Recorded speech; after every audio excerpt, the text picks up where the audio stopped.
and welcome to another episode of Media Unboxed. My name is Mark Schumann. I'm your host of the podcast, and I'm joined by past media students Toby and Sadie. Welcome to the podcast. Hello. Thank you.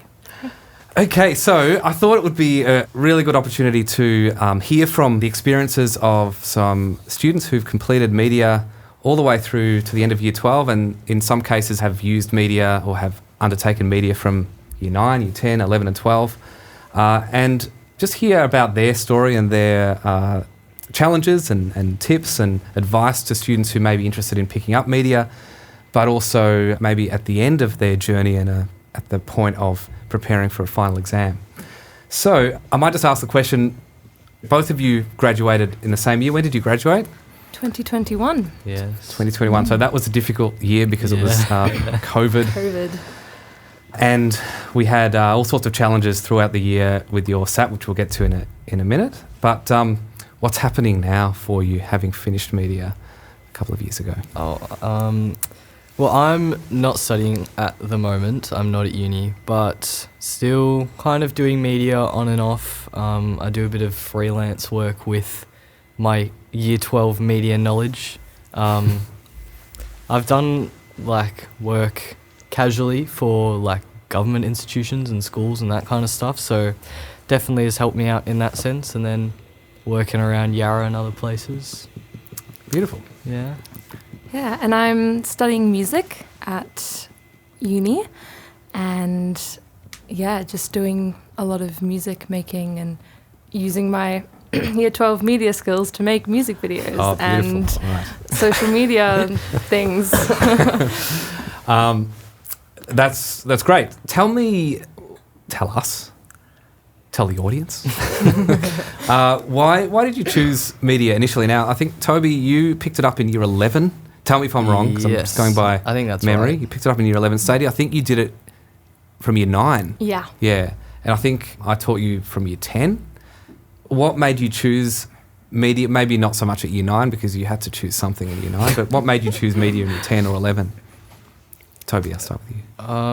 Mine was I wanted to do media earlier, and then I couldn't because of a timetable clash, unfortunately. I don't think I really had much say in it in Year 9, and then Year 10, it was in the same blocking as Chinese, which my mother forced me to take all the way through Year 12, so I could not do media. So I picked it up in Year 11 because I had wanted to do it for a while, and film and TV, that kind of stuff, I was always really passionate about. I was always a little kid with a camera, so wanted to do it for ages, thought may as well. And then I guess my thinking was, if it's Year 11 you hate it, then you don't have to do it. But I mean, I just ended up liking it more, so I went through to Year 12 and no regrets about it. So, and was it what you expected it to be?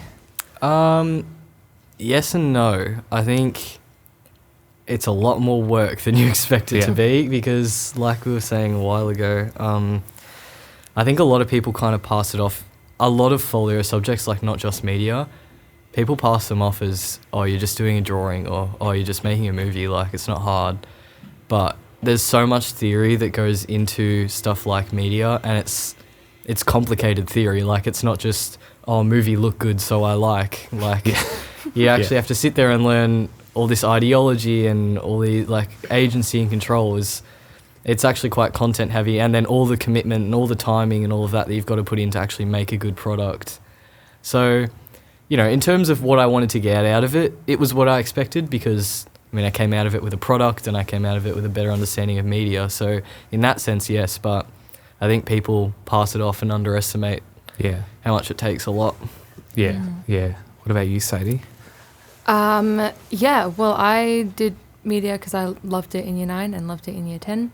And I think it was what I expected, because I did it in Year 10 and that kind of, I knew that we were going to make some sort of product, and I knew that there was a bit of theory. I didn't know that it was going to be that much, but it was manageable, and so pretty much what I expected. Yeah. Are you, looking back to your time having finished Year 12, did you feel satisfied, or did you feel that you got a lot out of the subject, or more out of the subject than you might have anticipated? I definitely Yes. think so.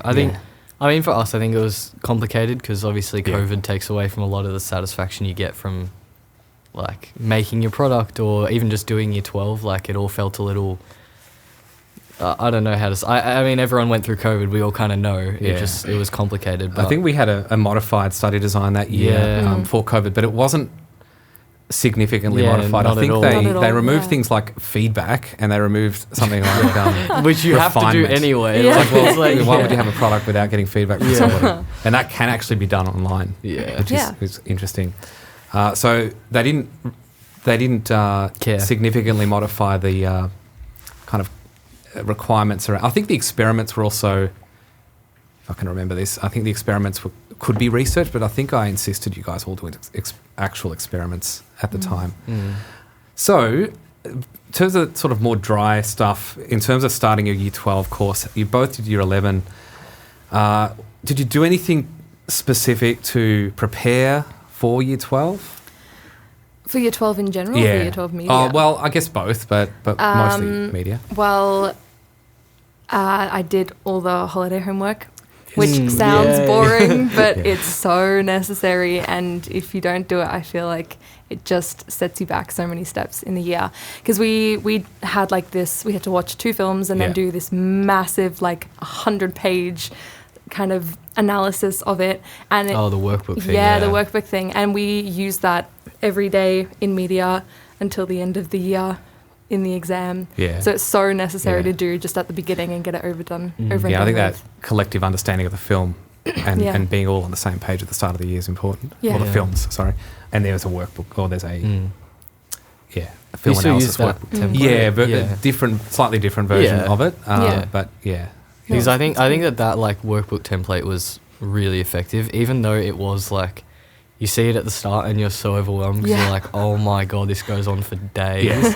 But at the end, like, I think that's just for all year 12 stuff that you get at the start and you think this is just like, I'm not going to use this, or this is such a waste of time, and then it comes to the exam or it comes to even just your SAC and you're like, okay, but I have all these resources now, so you're not wasting revision time collating resources because you have it all there. So Yeah. it's worth just doing the work when you get it, as Yeah. much as you don't want to at the time. Definitely.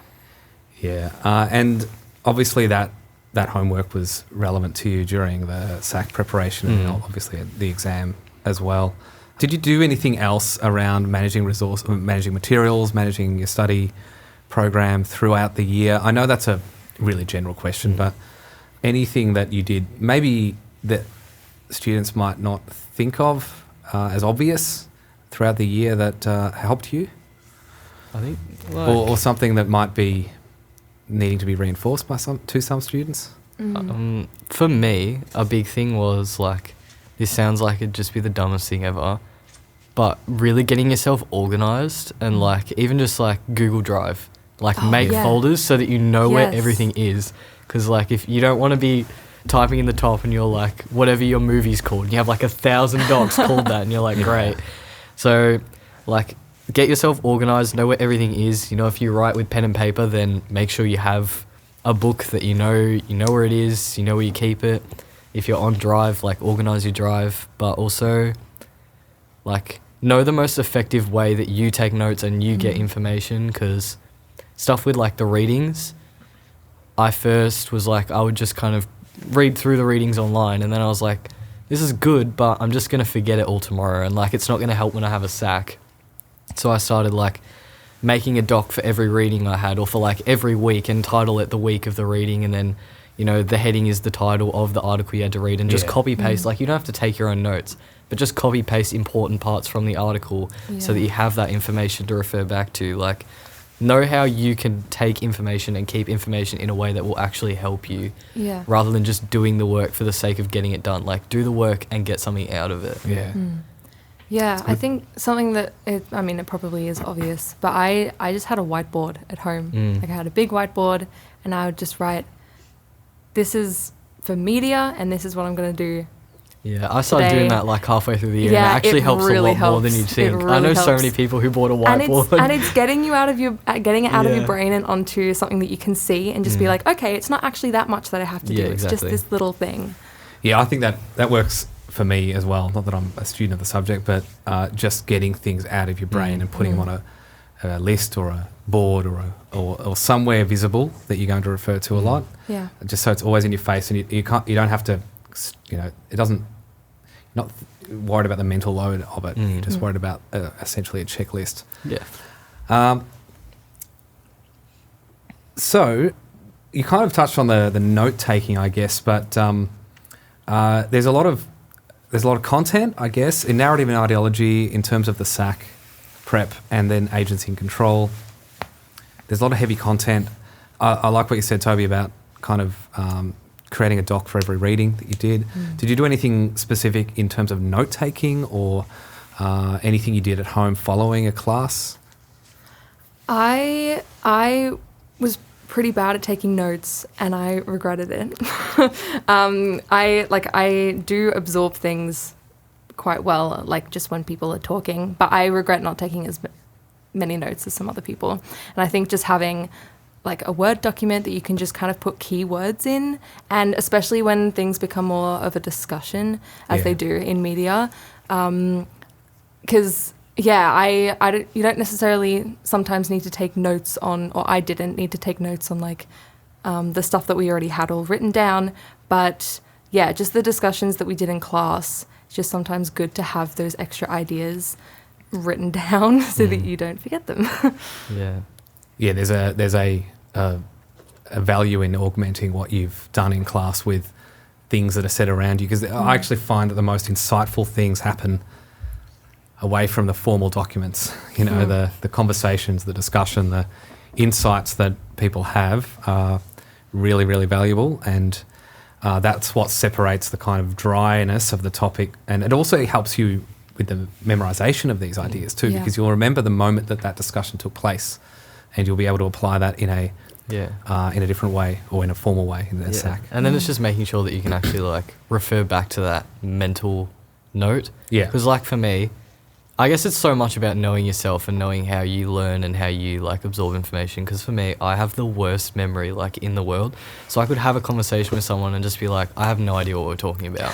So for me, it was always like, if I was ever talking to like Mr. Schumann and getting feedback or doing anything, I always had to have my laptop, or I always had to have a piece of paper so I can be like, this is what we're talking about, and just write down like something that will trigger, oh, I know what we're talking about, and then you can remember it. So there's actual evidence to suggest that engaging with something in a new context, so going home and then looking at it in a different setting, in a different environment on a whiteboard, it actually reinforces that moment or that memory.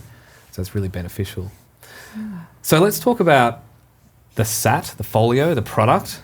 I guess that's what separates media from, in terms of the sort of content, from a lot of subjects.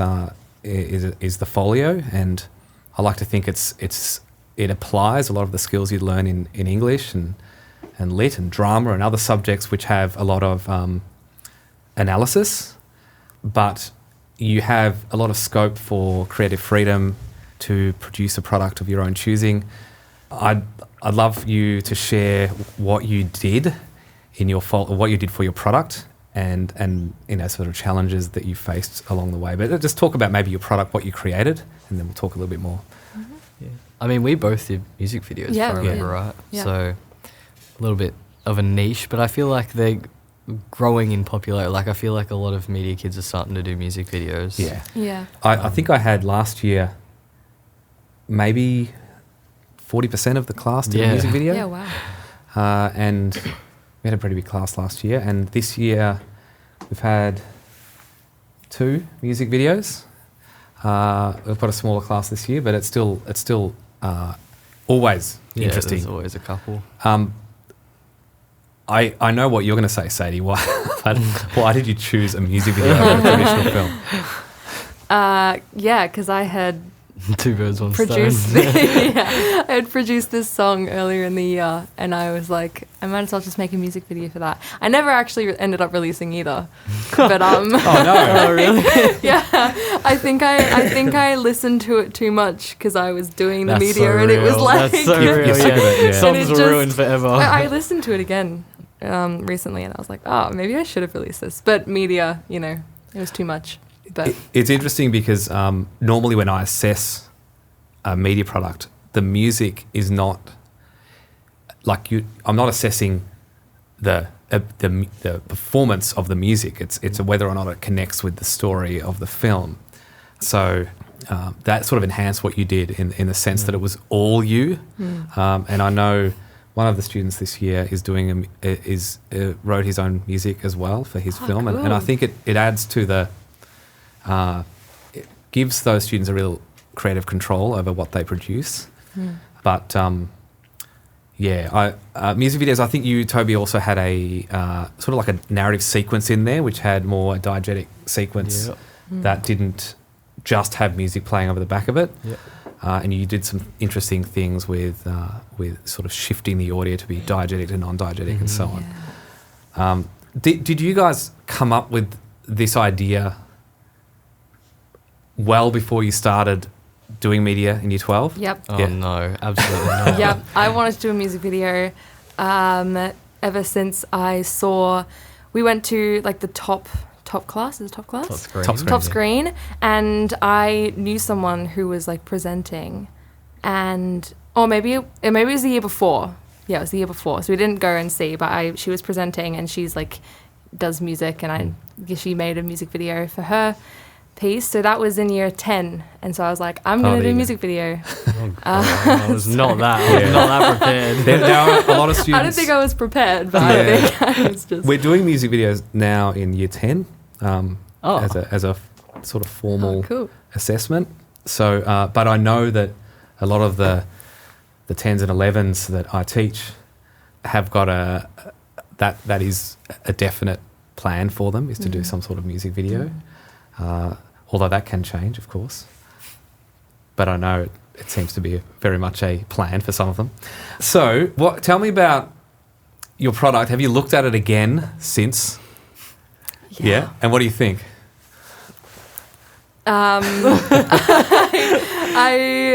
I have so many notes and so many little things that even when I handed in, I knew it was wrong, but I was just like, I can't.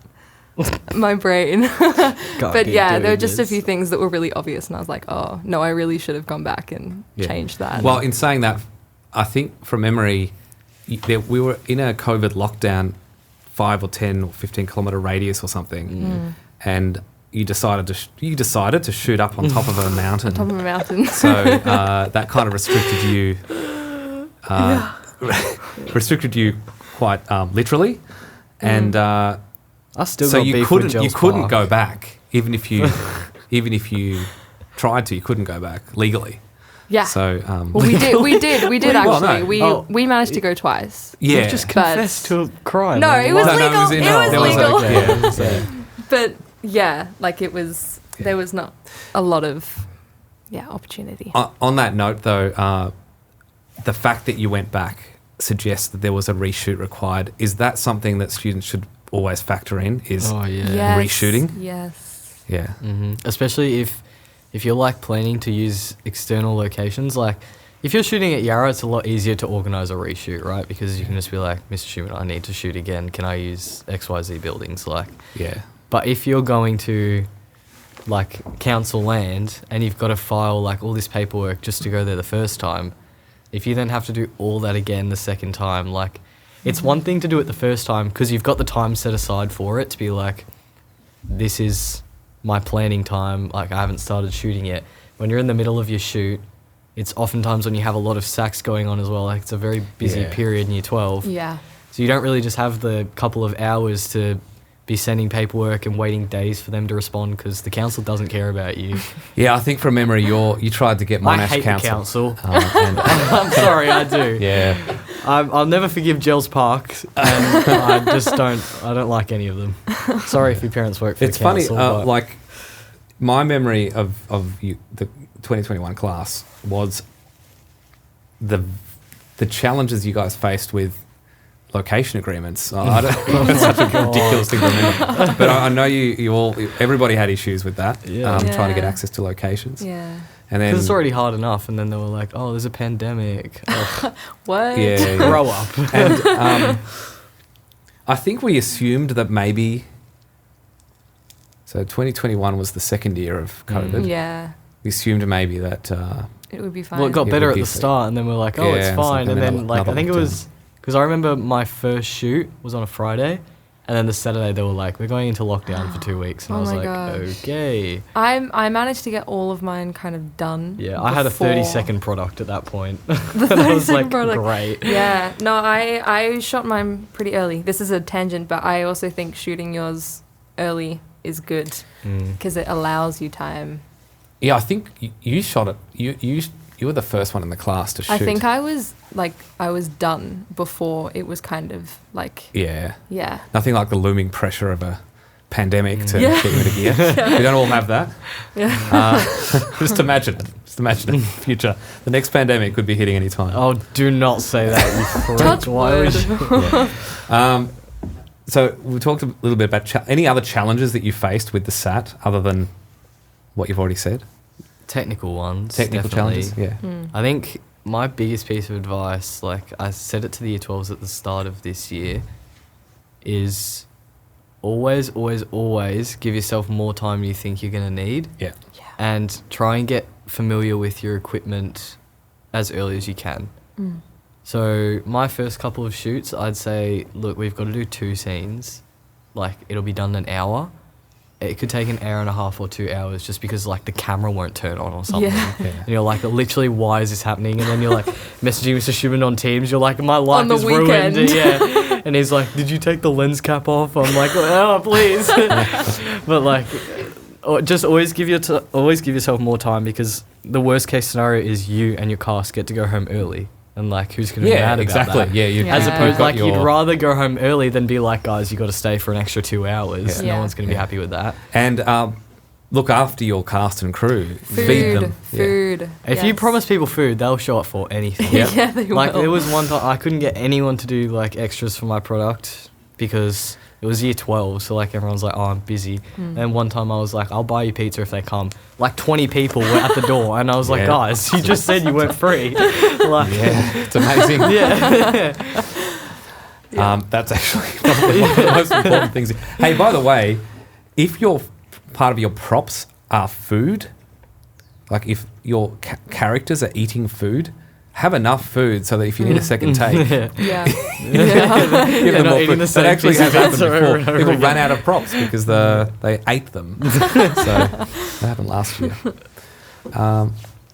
Any other challenges, Sadie? I think Toby covered it. Just like technical time, and people. Yeah, getting people to be there, and just knowing that you're the only one who's really committed to your product, and that not everybody else is going to run on your schedule, Yeah. and that things happen. Yeah. If Everybody you're using has Year a- 12s especially. Yeah. If you're working with your peers, your classmates and so on, they have their own deadlines and own assessments to Exactly. plan, but they also sometimes come in and they see it as just a bit of fun, Yeah. and yeah. they don't realise that it's actually your final product that you're producing and it's going to be assessed, and Yeah. so we've got to like pull it together and Yeah, actually like support it's one another. obviously it's meant to be fun. Like everyone's having fun, but it's also like you've got to get work done. So Yeah. I think if you're using your mates, like make sure they know what they're getting into. Yeah. Yeah. Like especially if they're in Year 12, because that was the thing for me of like one of my actors was in Year 12, and luckily she was like big into acting, so Yeah. she was willing to give it the time of day. But it was very much a thing of like when she said, "Oh yeah, I'll do it," I was like, "No, like it's gonna mean weekends. It's gonna mean like after school, this. So make sure people know what they're getting into before they just say Yeah. yes, because And you don't want them to pull out halfway through and you've got to replace everything and reshoot all this stuff." yeah, and I think that was one of the things that Mr. Schumann always said was that you need to tell people and you need to be the director and be really forthcoming about that, about how serious it is for you, and like that it's a big commitment. Yeah. You just gotta. I mean, nicely, you've gotta just let people know from the get go what the deal is. Yeah. One of the things I recommend is to cast outside of school as well. Yeah. You're like anti-Yarra when it No, comes to casting. no, I don't mean it. It's more the fact that sometimes casting your friends can bring about some of these issues. Yeah, and it's harder to give your especially friends if you're really feedback close and with them stuff, and yeah. you need to tell them to. It's harder to criticize them. And just casting people who are really into it. I casted one of my best friends, but she's from outside of school and she wanted to go into acting. So she was like, yeah, we're going to do this and we're going to do it really well. Yeah. And it worked. Yeah, you know your friends better than anybody else. So, of course, you're going to know whether they're going to be reliable or not. Yeah. So, and also cast people who are interested in acting. Yes. Because if they're interested in perfecting and improving their own craft and you're interested in improving your craft, then it's going to work rather than just be rather than just them doing you a favour. Yeah. On that note, though, in terms of we had some challenges, of course, but did you have time to kind of really enjoy it as well? Yeah. Yeah. Definitely. What did you find was most enjoyable about the production stage? Production or post-production? I was going to say production was the most stressful. Yeah. Because it's like at the start, like the first little bit, everyone's just there and you're like, oh, this is chill. Then you start shooting and you're like, by God, please someone do something because I'm going to lose my mind. But I think the most enjoyable is honestly like just between takes, even like everyone's stressing, but like someone will just crack a joke and it all just falls apart and you're like, what? Like, it's really not that deep. Like, it is that deep because it's your year 12 and like, obviously you've got to give it a fair crack, but don't take yourself too seriously doing it. Have fun with it and like make something. I think this is the most important. Make something you care about. Make something you're passionate. Like tell a story you actually want to tell rather than just being like, I have to do this to get a good mark. Yeah, because you'll also be doing it for a long time. Yeah, exactly. And if you don't like it at the start, if you're like, oh, I mean, I can do this, but I don't really want to, then it's just going to be such a burden. Every time you have to shoot, every time you have to edit, you're going to be like, I hate my life. But if you pick something you actually care about, if you like try and share a message that you find interesting, or even if it's not about a message, like if it's not that deep to you, tell a story that you think is funny or tell a story that you think is entertaining. And then that way you'll actually be engaged enough to make a good product that people can tell you've actually put something into and you've actually cared about. I'd also recommend, if you don't have any idea, is to look at a documentary. I know you guys didn't do that and a lot of people don't, but it does give you an opportunity to explore a subject matter that you may not be familiar with, or maybe you are, and interview somebody who has or interview people who might be very much aligned with that subject matter, and it also keeps you accountable and honest because you have to make arrangements with somebody that you're not connected with. Yeah, true. But not many people do docos. I think it's an opportunity that is worth pursuing. If you did you have any trouble with getting feedback from people? No, I didn't. As in actually getting, as in obtaining or getting taking like dealing with feedback, taking feedback. No, I think that everyone... So I got feedback from, Mr. Schumann and the class, and I think that the whole class was just really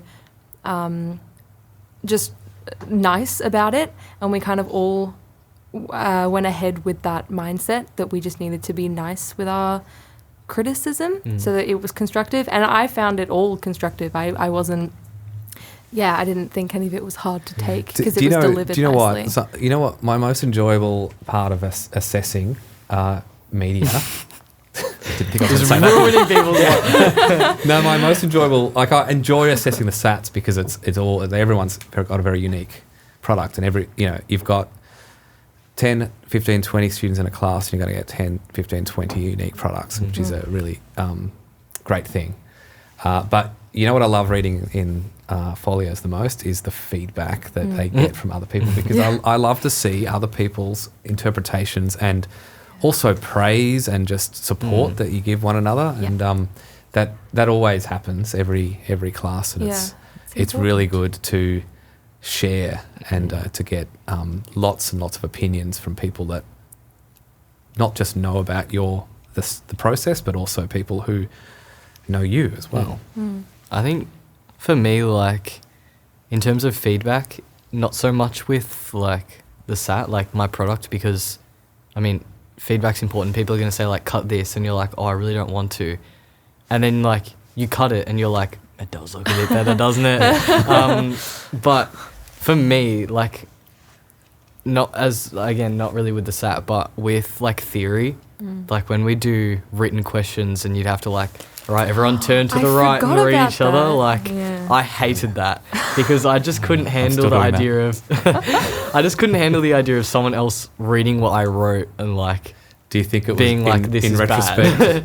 Like, it's so important, but I think like the only advice I can really give you, because as someone who, like, I was the same, if I just hated the idea of, I know so many people can't deal with it, like, not even because they don't want the feedback, but just because the idea of criticism is like, makes them feel like, oh, so I just like, it wasn't worth writing it or this kind of thing. And it's really puts you down and you're like, oh, this and this. But you can't really think of it in a way of it wasn't even worth writing, because it was, because now you can improve on it and that kind of thing. And I think... Sorry, other people can improve on it. I remember every time I read one of yours, I was like, ooh, light bulb. Because, I liked reading other people's, not to steal their ideas, but also kind of to. Like, it's okay to, borrow, At the end of the year, it's a collective tide. You've all got to help each other, So you all do well on the exam. It doesn't matter what you did in the SAC and the SATs. You'll collectively lift. And I think that certainly helped in 2021. But at some point with questions like that, you've just got to like throw aside the awkwardness and the shame and be like, oh, like, don't deny yourself the opportunity for growth and improvement because you're embarrassed or because you don't want someone else to read your work, because you're only going to be better for it in the end. So, Beautiful.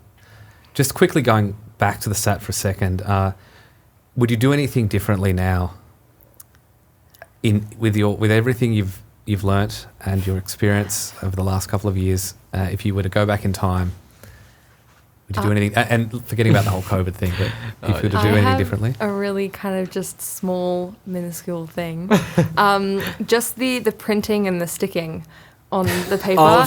Tell me about it. Right? I want to get a Toby story on this one. I would always... I remember it would be like the day that it was due, and I'd be like, oh yeah, I've got all my work done, all I've got to do is just print it out and stick it in.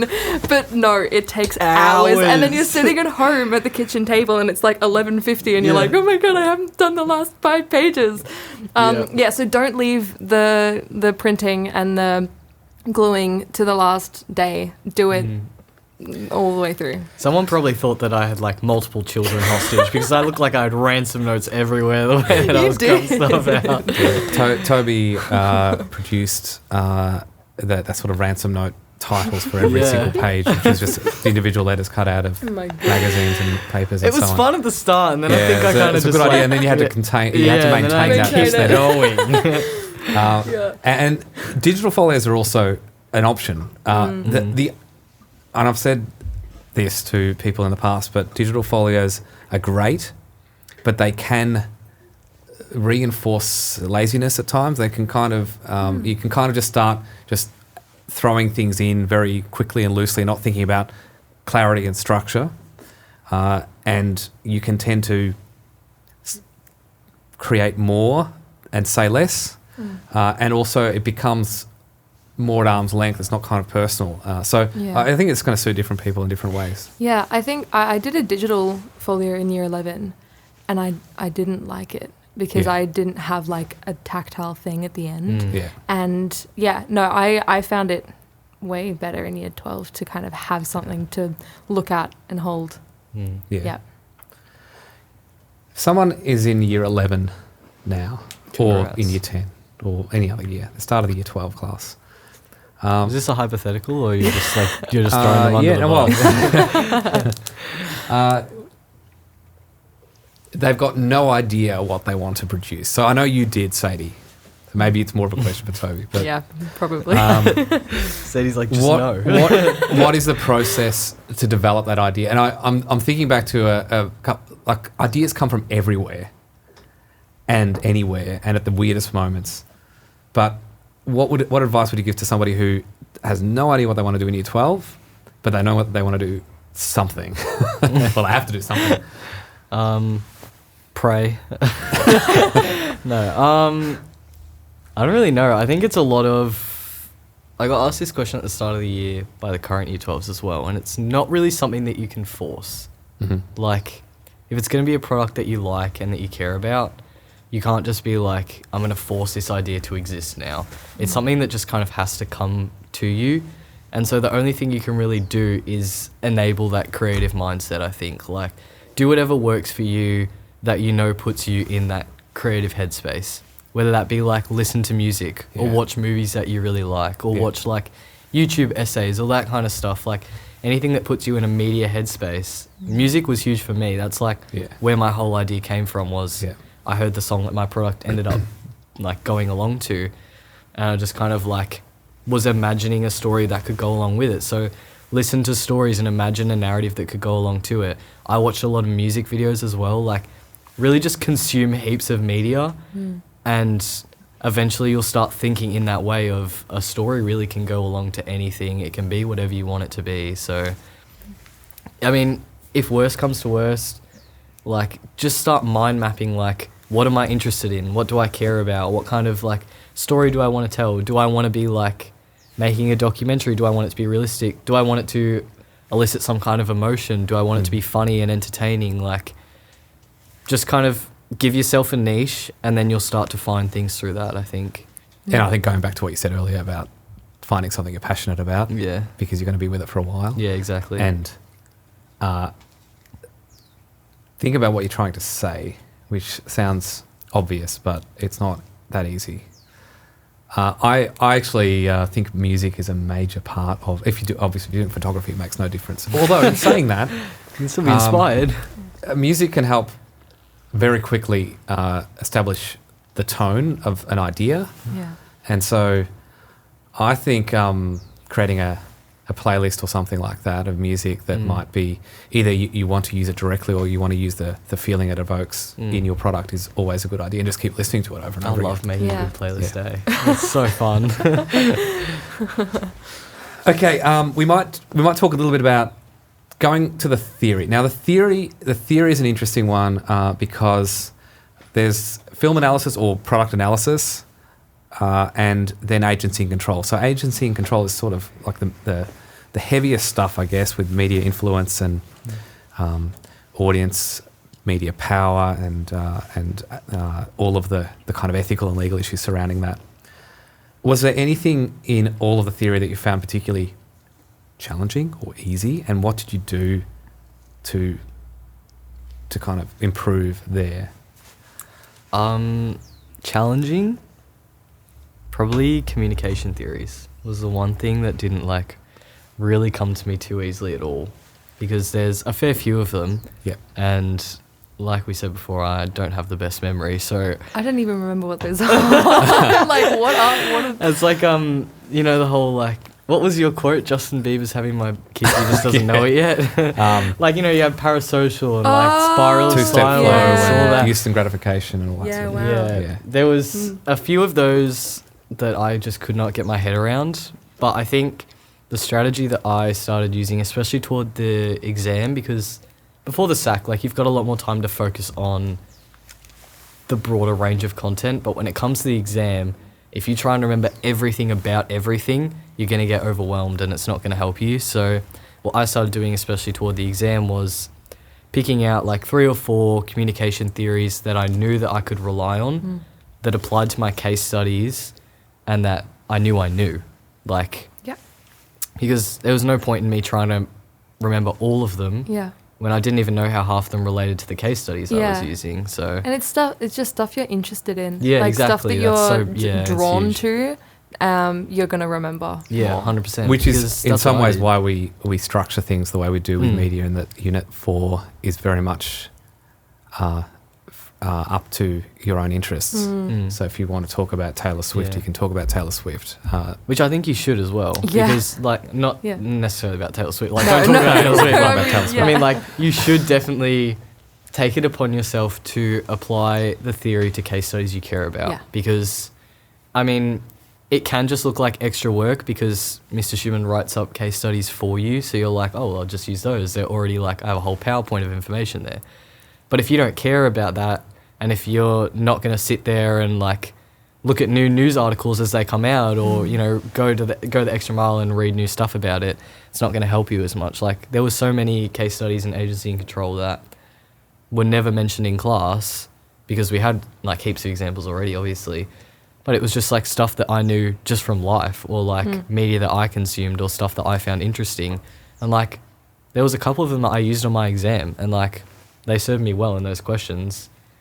But there's stuff I, like, wouldn't have used unless you took it upon yourself to use. So I think that's important, is, like, especially in agency and control, tailor it to your interests, because it's the same thing as your SAT. If you care about it and you're passionate about it, then you're going to produce a better product at the end of it. Like, it's going to serve you better. I think that's probably a good opportunity to talk a little bit about the exam and strategies and approaches that you took leading up to the exam, both during the September holidays, in the SWOT-VAC period, and the weeks leading in. I think in 2021 the media exam was pretty late in the piece. It might have been even your last exam, or close to. I think, Toby, you had a conflict with the was exam. that the one that I had to, like... It's like on the 15th or To something. be locked in a room. For I got locked in a room on my own. You got locked in a room 'cause on your remember- own? I think it was... maybe it was my Chinese exam, funnily enough. It's always Chinese and media, like... But I think it was my Chinese exam I had to do, and they were like, oh, well, you can't, like... I don't know why, they just thought Chinese was more important. So they were like, you can't do Chinese earlier. But then they made me sit it in the time block when everyone else was... I don't know. No, you hadn't sat media. I did it. And then they dragged me into a room. Like, I got escorted to a room. I wasn't allowed to say anything. Even if I saw someone, I wasn't allowed to say hi. Like, I had to keep my head down and just walk. And they kept me in the boardroom. That's crazy. They kept me in the boardroom, and they gave me a snack. And then I had to like sit a there prisoner. for 2 hours. 2 hours? Yep, on my own. God. And I was no- allowed only my flashcards, no phone, no, like... I was allowed written revision because I wasn't allowed to tell you what was on the exam. Wow, that's Yeah. intense. Yep. Don't do Chinese and media. Yeah. Every year's a little bit unique. There's always someone. I think someone this year is going to be in that boat, unfortunately. But Enjoy the boardroom. tell us about your journey of your exam journey. The most exciting part of it as well, of course. So September holidays, SWOT-VAC. How much time did you spend coming into school to see your teacher? Heaps. Yeah. I was going to say SWOT-VAC. I think I was in every day. I think so as well. Yeah. Because especially after COVID, we were home Yeah, enough. I didn't want to be home anymore. True. I was out of there, but Yeah. I think... What are you going to do with now that you're free? Go to school. Yeah, exactly. That's so funny. I think it is, again, about knowing yourself. Yeah. Because at the end of the day, like, you can sit there and say, oh, I study well at home. You're just lying to yourself. I mean, unless you're not. If you do, then, like, good on you. Like, keep doing it. But you've got to know what is going to let you get the most out of it. Yeah. Because if you go, oh, I study the best at home, knowing damn well you don't, then, I mean, you're only setting yourself up to fail. It doesn't hurt anyone else. You're only hurting yourself, so... Yeah. And I think, so I set a pretty strict schedule for myself. Like, I think for most of SWOT-VAC, I planned out all those weeks down to, like, the hour. I gave myself so many breaks, which is what I knew that I needed. Like, a break in between, like, a decent break in between each subject, because otherwise I wouldn't have been able to just get absorb brain stuff. fried. And then also there were times when I'd, like, it would be, like, 9 p.m. at night, and I'd be inspired to study, if that makes sense. Like, it'd be great. it's kind of that sounds really weird, but I'd be like inspired to finish media write a or practice exam. inspired to like Where's my 10 to marker? go do literature things. But and I would always be like, oh no, but it's way too late, I can't do it. And then I think my mum was like, nah, you've got the inspiration, just do it. And I would just sit down. So if you ever just find yourself, you've got inspiration to do a certain subject, do that. Did you spend time? So because of the nature of SWAT vac and the exam schedule, is essentially that you might be prioritising the next exam as you should over the others. Did you touch on the media stuff given it was so late early enough? Well, so all my exams were really late. So I think I had like, because I only had 4 exams and all of them were in like the last 2 weeks. So I had heaps of time to kind of study before. I mean, I did prioritize the ones that were first, but only prioritize in the way that like I just managed to schedule it so that I'd have a little bit more time on them before those exams, and then I'd have more time on media before that exam, and then drama. But you're still kind of keeping the fires burning. Yeah, you have to. You have to, otherwise you forget. Yeah. Yeah, you can't just say, oh, I've got legal in a week, so I'm just going to do legal all week. Oh, no. Because, I mean... And you won't even remember legal. You'll just, you'll just be too... Yeah, it's too much. Yeah. So frequent breaks. That's my... Just stop. The other thing, I guess, is that you've got the resources at school and access to all of the experts in all of your different subjects, that being in that academic environment is also just going to keep you honest with yourself as well. Yeah. You definitely. I always talk about the value of group work and the value of group study. How did you structure things with other peers in the same class? Did you work with others? In the same class? I think for all my classes, like I was 100% a group work person of like, not even if we're all doing work together, but like having other people around you to keep you accountable was so important for me. Like I'd oftentimes just do on SACs that had multiple choice, for example, like we'd print off the same like practice exam, not SAC, but same practice exam, and you'd go through and do the multiple choice and then finish at the same time because it's the same exam and swap over and mark each other. Yeah. And it's like, even just stuff like that you can do with media of like, oh, we're going to do like this section of the exam and then swap and mark each other. Or like go through and even just do it together. Be like, this is the case study I'd talk about. Like something we did in global politics that I took over to all of my subjects was like dot pointing exams.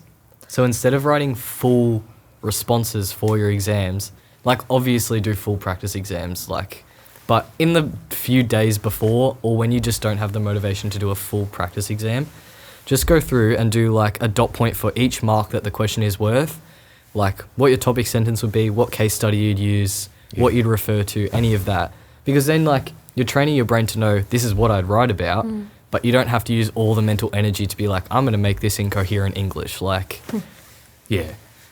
That's a good point. That's actually a really good idea. It's good for something like drama when that is the actual... It's just dot points. Yeah. Oh yeah, true. Yeah. God. I suppose too with it's the difference between, when are you doing an open book, when are you doing a closed book, when are you doing a timed closed book. Oh God. When are you then giving yourself a little bit of mental break before the exam? You don't want to be doing full exams the day before. No, you really don't. So there's a kind of, you've got to build up that. That pressure, create that artificial pressure, try to replicate the same exam environment, but then give yourself that breathing room to kind of get back into the your health and mental well-being prior to the exam, and also, I guess your final few days you shouldn't be learning anything new. Like it should just be stuff you already know, just reinforcing that. Definitely. And just with the group learning stuff, you don't have to be a group learner. Like I loved kind of going into, I know for media it was really good. Like I can't remember how we structured it. I think it would just be like, oh, we're going to have time now, and you just go come now. You just go, I can't remember, but you just go and then chat about it, and that was really good. But then also like I was definitely more of a solo studier. Like I just get distracted by people, so I quite liked just being in a room, in a silent room with lots of people studying. It's about choosing the right people as well. Yeah. Like, you got to choose people that you know are going to be also doing work and also Yeah. keeping you accountable. Like, if you just choose a group of mates that you know you're not going to do anything with, Yeah. no one's getting anything done. Like, Yeah. But I like that idea too of getting in a room with people who are might not even be doing your subject, but if they're studying. Oh, exactly. exactly, I don't think yeah. most of my study was done like in the year 12 building, just in one of those silent rooms. you know what we used to do when you go into like one of those year 12 and this is back to the whiteboard and you just like info dump everything you knew about a topic on the true. whiteboard. I loved that. That was so good. That was quite good to do. Yeah, I do think that. I've seen random scrawls of text people on do it the all the media time. classroom, just of all sorts of communication theories and Yeah. and that's Just to, like, sometimes test I'm not your even knowledge. there, and I come into the room, I think, someone's been studying. It gives me so much happiness to see that on the room.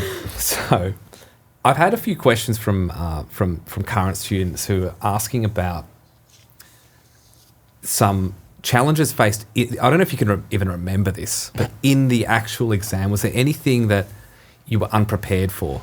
Like a particular question, something you didn't, you had developed in a SAC, but then kind of didn't touch on again in the exam, or anything in the exam that just came out of nowhere? I'm trying to think of that exam. I think there were a few like definition things. Mm. Oh, that There was might have been a one, SAC, but I can't remember. say- There was like a definition thing, and I was like, I have no no idea, clue, no bro. idea what No this is. idea. I know for a fact that there was one question in our exam that was like media production. It was in the media production section. I think it was the first or second question. I sat there for a good 5 minutes just like, yo, What? I don't even know what that says. Yeah, that section is surprisingly Yeah, difficult. it's always oh, like- because it's the one that yeah. everyone skips. Yeah, they don't Yeah. study Yeah. for it because Yeah. they think, I know my Yeah, product. I don't need know to my worry about product. No, but yeah. you do need to. And then they study just for put it. like the most niche random thing and you're like, I swear I never did that. And I think it's the definitions as well, and the wording. Like media Yeah, they wording's try and so throw you, confusing. yeah. So just like go to the study design, and just look at those definitions just a few times, and just even the wording that they use when kind of describing the definition, just so that you know in advance. Yeah. Did you use any of the exemplar responses from the examiner's feedback from previous years? I think you showed us in class a couple of them. Yeah. I never really sought them out just because I thought they were annoying. I think, wow, you think you're better than me. sometimes- No, I think I studied them. I think Yeah. I studied them quite well. I And, think what like, it does is it helps you kind of sentence see structure. structure, exactly. Yeah. Yeah. And then sometimes it reinforces, hey, actually I know what I'm talking about, and in fact that exemplar is not quite as high they're as I would trash. expect. Yeah. Yeah, I could do better than that. Yeah, they think they're better than you. Who do they think they are? I did want to ask you a couple of things just on mental health, right? Like stress, Ooh. pressure, work-life balance. Did you have?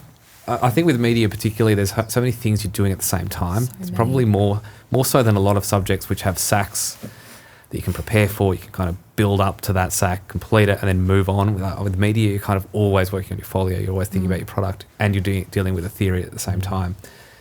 How did you manage all of that? The pressure, the work-life balance, because it's important to have a life in year 12. Yeah, I think breaks and meals. I was really bad with eating, and eating is very important. So, like, even at school, take your recess and your lunch. Don't use them as study time. That is your break to see friends and to eat food. And then dinner, your meal, eat it at a table with your family, or even just in front of the TV, but don't eat it like while you're doing work. If you're going to take anything away from what I'm saying, just breaks. Honestly, you need them. Yeah. Yeah. Do you sort of what you're saying about not eating at your desk? Oh, yeah, So that's important. huge. Because the Yeah. desk is associated with work, and all of a sudden you're just Yeah. going to And I know not feel like you're ever away from your work. and I know with COVID, it got hard because Yeah. you're just eating at your desk. And we got kind told of- as well in COVID, try and have your desk outside your room if you can. Yeah. Because your room's meant to be where you sleep and where you're like relaxing, Yeah. that kind of thing. And obviously it's your own personal separate space. it. But like there was a few times there where like definitely in online school I'd start like studying like At your desk. no, like I'd start studying in a study. Like we had a study room, and I was like, Right. I'll just clean this out in here, or like in our dining room where, I mean, obviously people weren't dining in the middle of school. Yeah. So I was like, I'm gonna sit here, and it actually really did help because Yeah. you just get so in your head about, and it's such an unconscious thing of just studying in different places. yeah, exactly, studying in different places, but also make sure you don't have those mental associations. Like Yeah. your bedroom's meant to be where you relax, and it's meant to be where you sleep, and so. Exactly. And if your If you're bed standing up from your desk and taking 2 steps and then be going to bed, like your Yeah. brain's not going to be like, oh, Yeah. like you're Yeah. still in the or same even environment. Going outside and getting sun is also really important. Touch some grass. Cut some Media grass, you know, students. be out in Yeah. be out in the sunlight. As we but sit like in jokes a aside, enclosed Yeah, space yeah. with yeah, With the artificial lighting. fake, With the the- fake outdoors. Fake plants. true. But just sun and I think back to kind of the lifestyle thing. No, the like work-life balance thing. Make sure that you, have a hobby. Is quite Get a life. Yeah, get a hobby, but or just find something that you enjoy doing. Like I obviously have music, but I love coloring in, which sounds so like kindergarten, but I love coloring in, and I would just do that sometimes. You just need something that's not school and not study and not, that's not going to stress you out. Yeah. Good advice. We might sort of move towards ending the podcast, but maybe just reflect a little bit on, let's forget all of the exams and SACs and Oh, must be and nice. so on. Let's just forget about and, it. Guys. It's fine. Not important. Because at the end of the day, that's a year of your life, and you're and it's an important year, of course. It sets you up for a lot of things, but you remember things about your school life, and you remember things about media in the subject, and the things that you did outside of the classroom for media. What do you think were the most enjoyable aspects of your time doing media? I liked the class, just how discussion driven it was, and how kind of relaxed. I mean, how relaxed it was. Everyone got their work done eventually. But I liked that it was a discussion. A lot of other subjects, it's just like you're sitting down and you're just listening to yeah, someone. it didn't feel so rigid. Yeah, and it was really good. Yeah. It was really refreshing. It's like you'd go from like your psych and your legal classes and everyone's sitting, even just the way that like the classroom, the layout is. The layout, yeah. It was like, everyone's sitting shoulder width apart at the desk and this, and you're all sitting there. And then just going in and being like, I'm on a swivel chair. Yeah. Like, like I this is true. want to get rid of the swivel chairs. No, no, that was the only thing you had going for you. I hate The the swivel only chairs. thing. I love Maybe them. not for I've year been 12, but- spinning this whole time. Yeah, I agree. Okay, the swivel chairs. That's the Yeah. best. That's Yeah, the most that's my enjoyable best experience in memory. 12. Swivel chairs. That's easy. No. I can do that. I can set that up for the next class. Do you have any particularly strong memories or experiences that have stayed with you all of this time? The me. 2 years I later? was saying, I've hit I know it was a that code. wall was That criminal. The Roblox meme wall. Oh, Every time I think of media, it just like that image Tempest. comes up in my head. I still think of the quote book. Like I Oh, still have yeah. that. I still have that, and I will like read it. You gotta Like, send that to me. There's once every couple of months, Patrick and I will just be on like a Discord call or something. He'll Yeah. just pull it up and start like reading through stuff. But Yeah.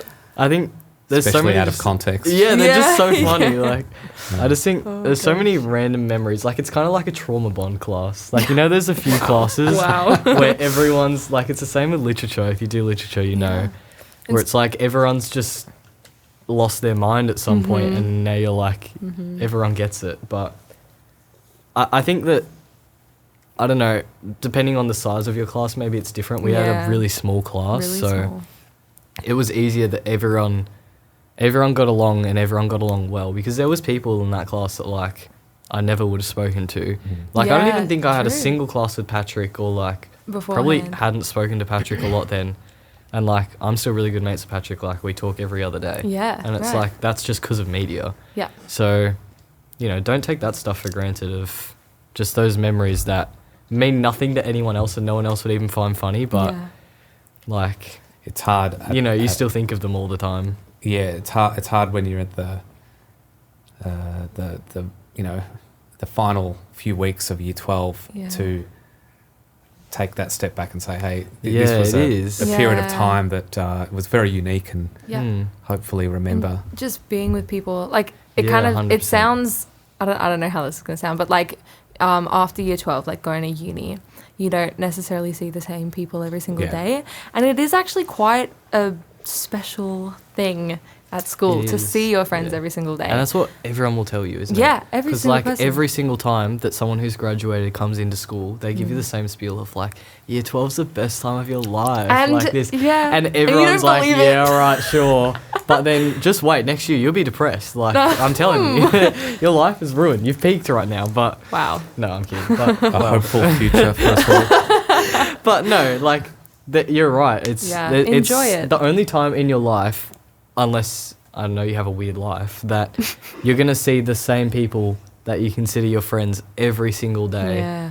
And, yeah, I mean, it is. It's a great time, as much as you don't feel it in the time. So whenever you get the chance, take a step back from that stress and, you know, think of it as like, hey, yeah, I've got a sack due, but also like, look how great life is right now, you know? No. We'll end this in a second because it's a good way to end, I think. But I did want to ask.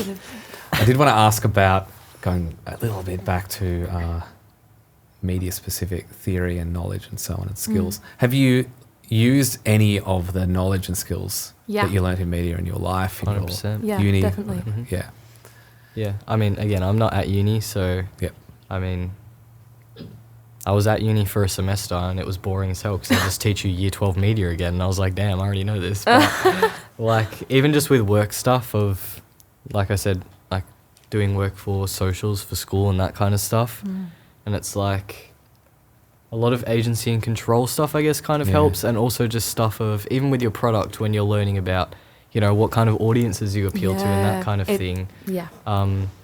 You know, a lot of it is, even if you don't directly learn it in year 12, stuff that you learn as common sense through stuff that you learn in year 12, if that makes sense. And it's like, I've been paid to teach people that. Like, that's pretty cool. So, yeah, definitely have used it. Do you view media in a different way? Yeah. Especially when I was studying media, I think. Like, you like watch a film and you're like, I know what you're doing. When you're really active in that headspace, like, you're like looking at all those ideologies and you're like, you capitalist. But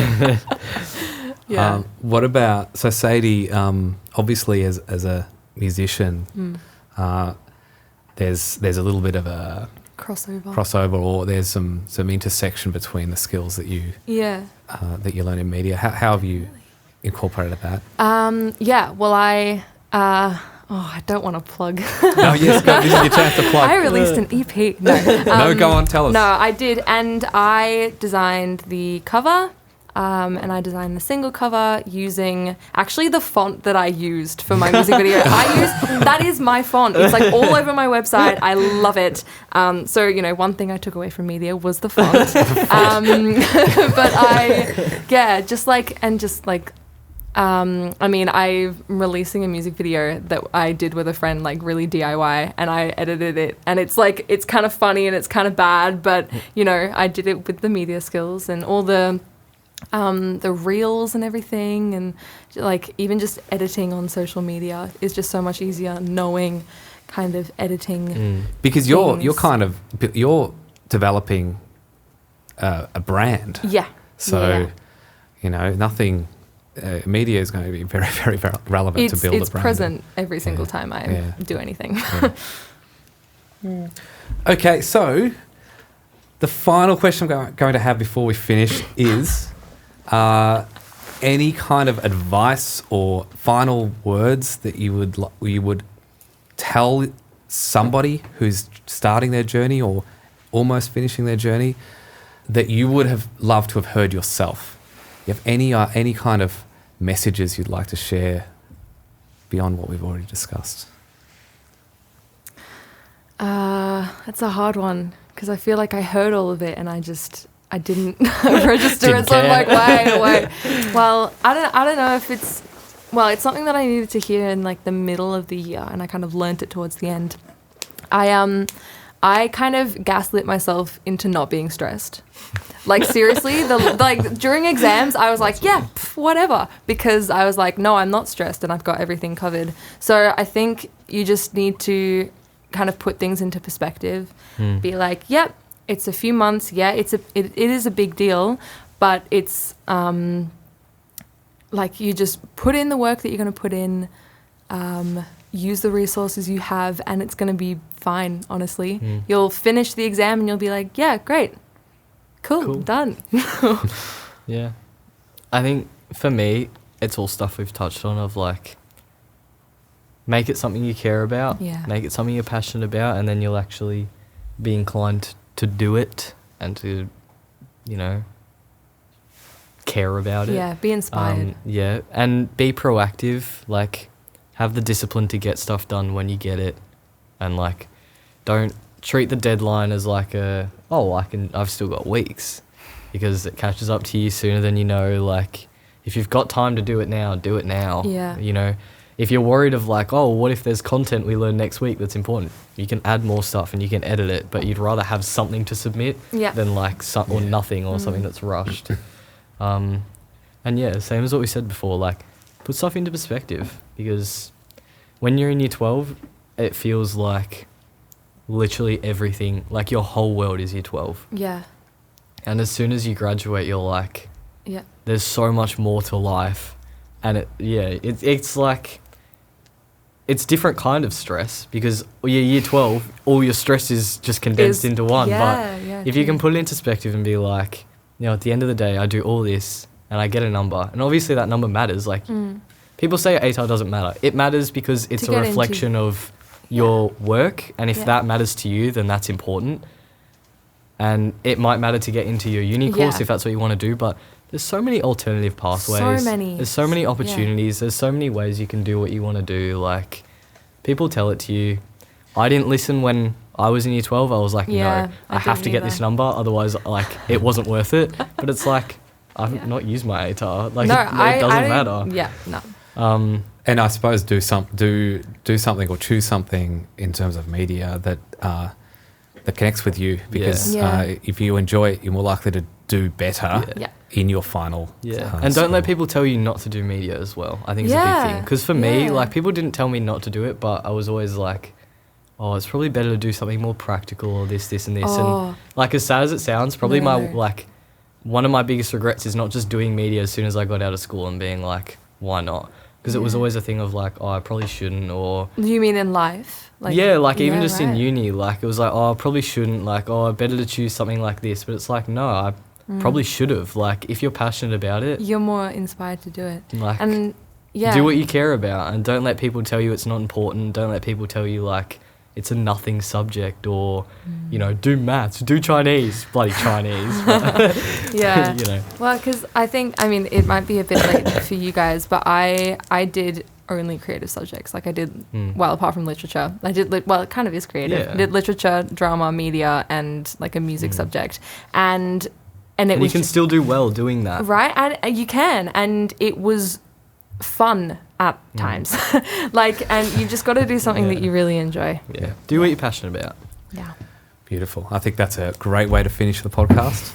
So I just wanted to use this opportunity to thank you both for your time. I'm sure people listening will find it really insightful and valuable for them. My 6 subscribers. Like and subscribe, please. But thank you again, and I hope our audience has enjoyed the episode.